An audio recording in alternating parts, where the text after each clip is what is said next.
This is a CBS News special report. The flight of Apollo 9. This morning, lunar module on its own.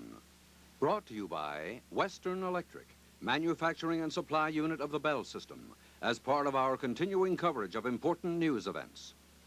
Reporting from the CBS News Apollo headquarters in New York, correspondent Walter Cronkite.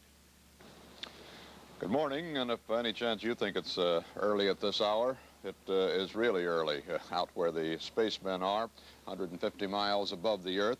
They got up 12:30, just after midnight Eastern Standard Time this morning. Of course, they see a couple of sunrises practically every orbit, and that is nothing new to them on this flight either. But they got up quite early to get prepared for what is the busiest day of their space flight and the most dramatic in its implications.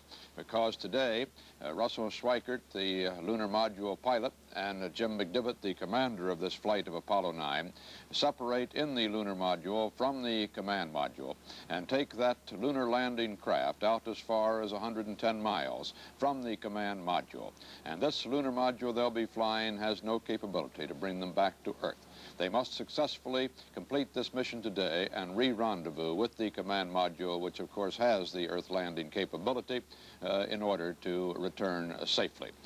This test today is also critical not only for the two men involved, but for the entire national space program, because it is this lunar module undergoing its very first test in space that must take man to the surface of the moon. We have no backup capability to do that job, and if this vehicle doesn't pass its test today, it could mean very well that we will not meet the goal that the late President Kennedy set for landing an American on the moon in this decade. If it does go well today, on with the Apollo program, which would mean a second test of the lunar module, this time in moon orbit, in a couple of months, in the middle of May. And if that goes well, then the actual landing perhaps in the middle of July.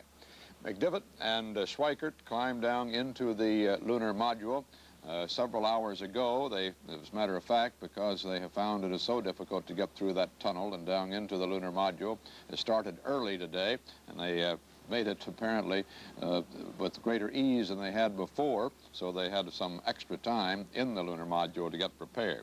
Everything has been going well in the preparation, and now they are out over the eastern Pacific, about to get into contact with another ground station, which they are not at the moment. Then in just about 5 minutes from now, 5 to 6 minutes from now, they will separate from the command module, leaving David Scott back in the command module to monitor their flight and be prepared to go after them in a hair-raising space rescue if that becomes necessary. They will separate, fly a large circle, in effect, around the command module and back behind the command module, re-rendezvousing with it later on today. CBS News color coverage of the flight of Apollo 9 will continue in a moment.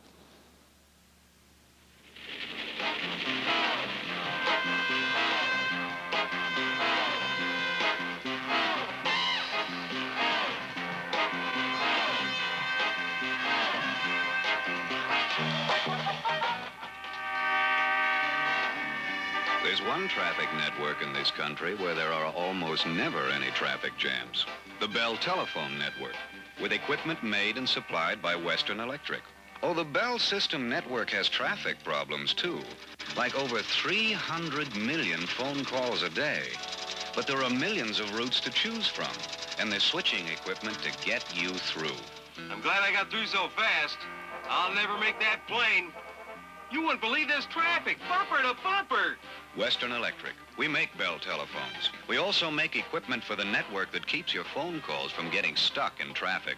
Western Electric, manufacturing and supply unit of the Bell system. Between now and 1:55 this afternoon Eastern Time, when they re-rendezvous, the most exciting of the Apollo 9 missions and one of the most dangerous missions ever undertaken in space, the separation of the lunar module and its flight around the command module. Well, every second of this most challenging chapter of man's search into space is crucial. Perhaps the most critical occurs with the separation, the maneuvering, and the rendezvous of the LEM with the command and the service module. This exercise is our outer space dress rehearsal for putting 2 men on the moon, and most important, returning them safely to the orbiting moon ship. If all goes well, today's rendezvous is going to happen like this.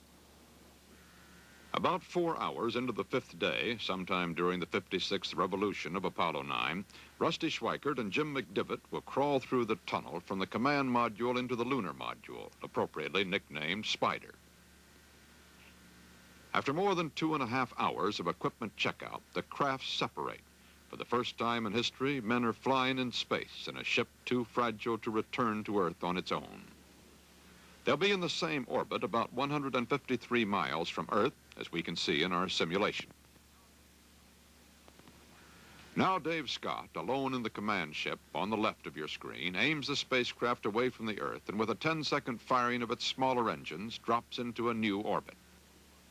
The command ship now flies in a squash circle that puts it at this moment about 1 mile below and 2 miles ahead of the LEM. The crewmen track each other visually by radar and by lights blinking against a backdrop of stars. If no further maneuvers were done, the LEM would return to the mothership in 90 minutes. 45 minutes after that firing of the engines, after orbiting halfway around the world, the LEM performs its first undocked burn, boosting itself from its original orbit. This is the second test of the descent engine, which eventually will lower man to the moon. That 25-second burn puts the LEM 25 miles behind and 10 miles above the command ship to set it up for the return trip. Roughly 1 1/4 orbits later, the LEM tests the descent engine's minimum thrust capability with a burst that uses only about 10% of its potential thrust, rather like driving in low gear. The purpose to shift into another orbit, still 10 miles above, but now 72 miles behind the command module, where Dave Scott has been watching carefully, always prepared to act himself should the LEM be unable to do its part. Before starting its 5th maneuver, the LEM drops its descent stage, just as that stage would be left behind on the moon when the astronauts depart. Then the LEM puts on the brakes slightly with its small attitude thrusters. That lowers its orbit, and it begins catching up with the command ship. Now the astronauts, with a 30-second burn, stabilize their orbit, some 10 miles below the command module, and at the point of greatest distance, 110 miles behind. Then the first test of the ascent engine, which on a later trip must raise the astronauts from the moon. It fires for 3 seconds to set up the approach to the command module for the final rendezvous maneuvers. The two craft coast this way for 2/3 of an orbit, reaching the dark side of the Earth and bringing them from 72 miles into within 20 miles of the command ship. And now begins the most crucial phase. With this final burn, the LEM moves into an orbit which will intersect that of the command module 10 miles above it. In addition to radar contact, the ships are in gun sight range of each other. And now, with final thrusting to correct any errors, 1 hour, 16 minutes after that final gun sight burn, the two ships, after a brief period of mutual inspection and photography, dock a little over 6 hours after the beginning of this most vital test of Apollo 9, crucial if our mission to put man on the moon is to proceed. And now the Apollo 9 is in range of the Grand Bahama Station and just about to make that separation maneuver. Let's listen in. The communication is sporadic, but you will hear the pilots and the mission control in Houston. Let's listen. Yeah, that's what it looks like. We're pretty stable here. I wonder what's wrong with it. Houston, got any suggestions? We're copying all that, gumdrop Spider. Stand by.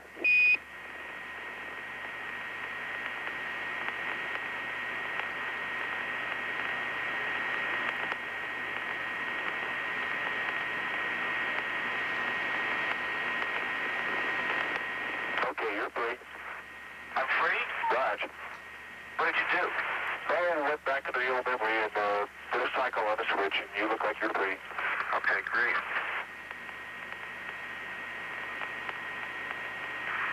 Okay, what star are you on, Rob? Hold on. What? Wait a minute.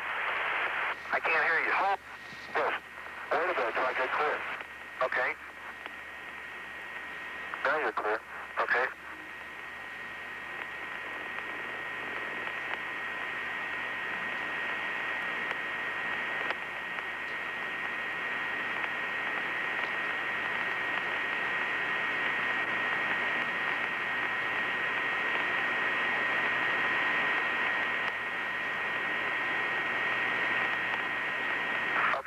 A little screwed up now, Dave, so we may have a little problem with that.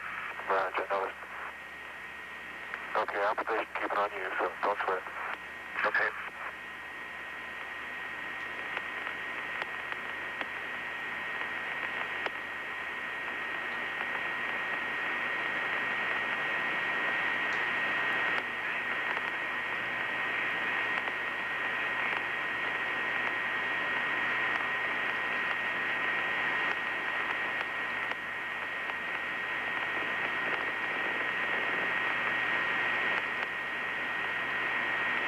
I'm going to stay in plane and just follow you with the pitch. Okay, fine.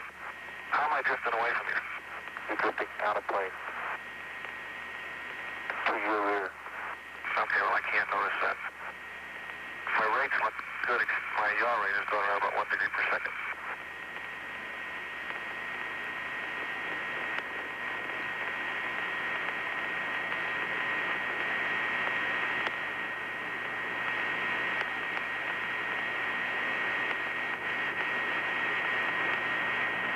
Are you yawing now? That's right, I'm yawing right now. I'm doing my 120 degree yaw. When I get over here, Dave, why don't I just stop the yaw and I'll roll my roll so that I'm up, right side up on the belly band, then we get back to maybe about the right attitude, at least in plane. Good idea. This conversation is between the LM, between McDivitt and Schweikert and Dave Scott in the command module.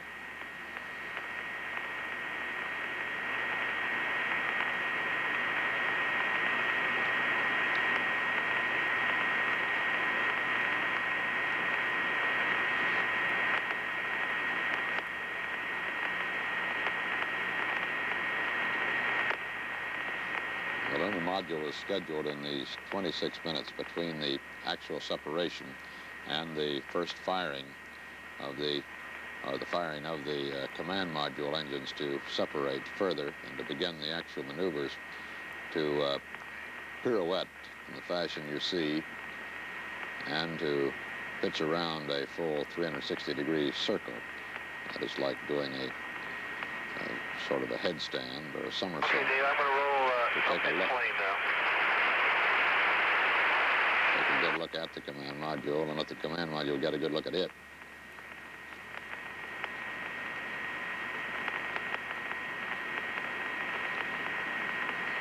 This being to be done with the RCS thrusters, it's called, the small thrusters on the side of the lunar module. Okay, Dave, I'm going to come right side up here now. And when I get there, then I'll just stop and you can position yourself. Okay.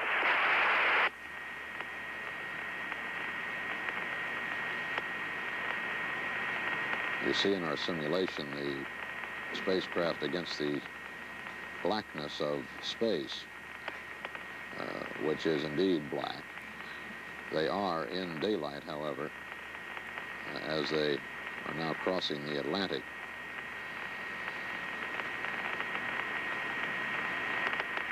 We won't do the 180-degree pitch, Dave. We'll just do the 90-degree pitch up here. Okay, good idea.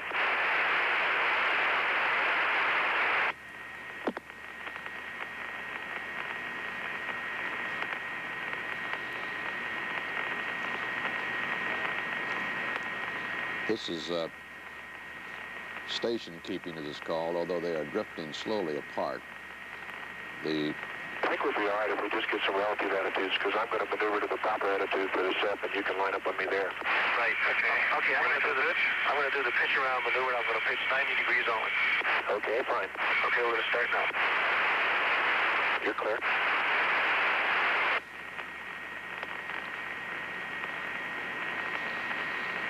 This is the pitch around maneuvers they called it. They're going only 90 degrees, they said. It would be up just 1/4 of a turn like that, so that Dave Scott can take a look right up that descent stage engine, get a good look at it and get some pictures. Pictures not just for his memory album, but for close scrutiny and study on the ground later. Looking good. Okay.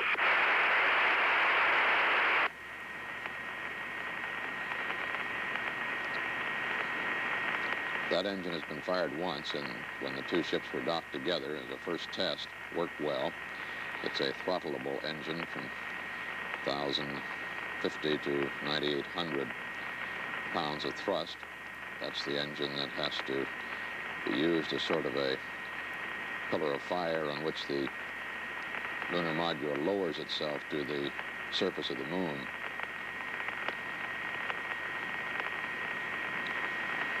It's a nice looking machine. So is yours.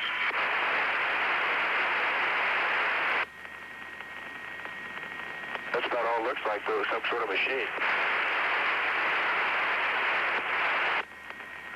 Okay, Dave, when I get about perpendicular to here, I'm going to stop and start my yaw to the left. Okay. A descent stage will be used today to put the lunar module into the wide circle right behind the command module. Then it will be jettisoned, and the ascent engine on the top of the total lunar module will be fired to separate and bring the lunar module ascent portion with the two astronauts in it back to the command ship and the waiting Dave Scott.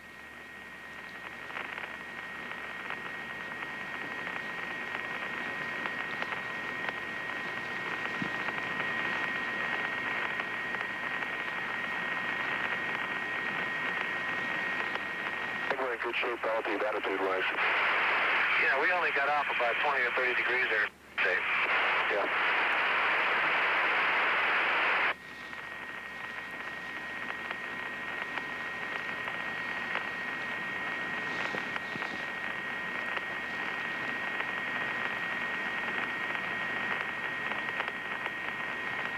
Things seem to be going well there so far.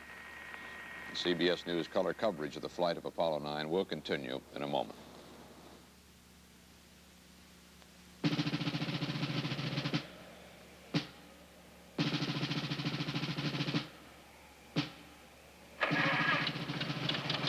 It's a solemn moment for us at Western Electric when it's time to retire old telephones and equipment from service. The average Bell telephone, after all, is made to serve for years and years, with few or no complaints. But when its number is up, it has to go. And what will become of it now? In a way, it keeps on serving you because the valuable zinc and copper taken from old telephones and equipment help hold down the cost of your telephone service. Old telephones never die. Western Electric, we make Bell telephones. We also make sure they keep on serving you long after the last ring is heard. Western Electric, manufacturing and supply unit of the Bell system. Well, test astronaut Scott McLeod out at Grumman Aircraft with our Steve Rowan with you in the mock-up of the lunar module. How does it sound to you that it's going so far? Walter, Scotty, how does it sound to you? Well, I think they're doing very well, Walter. It appears like they're doing exactly what they planned in the flight. The way they're doing this maneuver is to use this hand controller. I'll fold the armrest up so you can see it. They're maneuvering. And then Jim is using this to change their attitude and roll, pitch, and yaw. and they're just maneuvering around the command module, or their attitude is changing around it. And at the same time, the command module is taking photographs of them. What's the most important next step, Scotty? Well, the next step is that the command module separates further from the LEM, about 3 miles away. And of course, when they do this, they're using the AOT to align themselves. So they're picking the same reference point in space so they can get back to it, Walter. That's correct. Scotty, I was listening earlier, as we all were, to the transmission, and what was the suggestion they made that they were not going to pitch all the way around as originally planned? They were only pitching 90 degrees. Was there a problem involved there, or just a real-time decision? That's as far as they're going at the moment. I think, Walter, this was a real-time decision in that they were just pitching up to show the bottom of the lunar module. They'll assume these other attitudes for studies of other aspects, perspective of the spacecraft during the remaining part of that 26 minutes between maneuvers. Is that it? I think they already had gone all the way around and shown all sides in yaw and pitch, and we're just doing that final maneuver, which is a 90 degree to show the bottom. Right. Thank you, Scotty. Out at Downey, California, at North American Rockwell, where the command module is built, Leo Krupp standing by, along with Terry Drinkwater. Leo? Leo, essentially, what is astronaut Scott doing right now? Well, Terry, right now, Dave's probably busily taking pictures of the LEM from all angles, and he's also visually inspecting the lunar module, the landing gear extension, plus the other parts of the lunar module, and he's recording it all on 16-millimeter movie film, as well as some stills. And later, as the LEM moves away from us later today, what's the role of this vehicle? Well, Dave Scott is strictly passive. However, he is going to be very active backing up the lunar module. He's going to be prepared to duplicate any lunar module maneuver in reverse so we can maintain the same relative motion in the event that the lunar module should have any problems. In case of trouble. Walter? Nelson Benton is at the Manned Space Center in Houston. Good morning, Nelson. Good morning, Walter. They've been doing some flight plan juggling down here for the past 24 hours, changing things in the flight plan to meet specific points on the timeline. Well, Walter, I think we can anticipate that perhaps there may be less flight plan juggling for this flight, because now those two vehicles are apart, and they're not juggling to meet points on the timeline, they're juggling to meet each other. It's a long day, almost a 17-hour day for the astronauts, a drawn-out one, an important one. But it's perhaps a drawn-out moment of truth in seeing whether the LEM technique, the spider, is the technique to put man on the moon and bring him back again. Walter? Everything in the manned space program, Nelson, since 1961, when the decision was made to go ahead with this type of a moon landing mission, rests today on the flight of the lunar module for the first time in space with man aboard. Rusty Schweikert and Jim McDivitt have a great deal resting on their shoulders, to all the engineers and planners out at Grumman and at Houston at the Manned Space Center. And indeed, this flight will be watched today more closely, I suppose, if that is indeed possible, than any in our entire moon program up to this time. We'll be following the flight throughout the day and coming back as needed and indicated. This is Walter Cronkite at CBS News Space Headquarters, New York. This has been a CBS News special report, The Flight of Apollo 9, brought to you by Western Electric, Manufacturing and Supply Unit of the Bell System, as part of our continuing coverage of important news events. Next Apollo update on the CBS Midday News. This is CBS.